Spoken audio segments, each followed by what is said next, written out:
Hey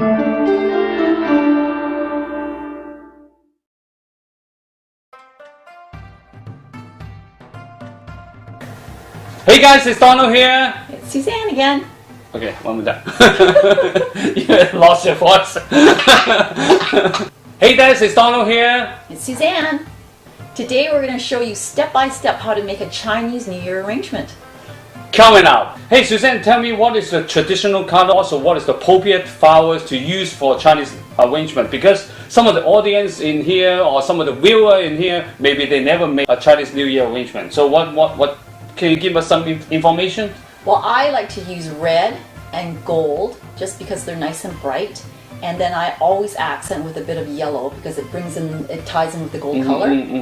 Those are the colors that I like to use. We never use anything that's white, right? Because for Chinese culture it signifies death, so we want happy, cheerful colors. Oh, what kind of flowers you will use? So we want bright colors. I love to use the chrysanthemums because they're long lasting, and for a bunch of them, they go a long ways to create an arrangement.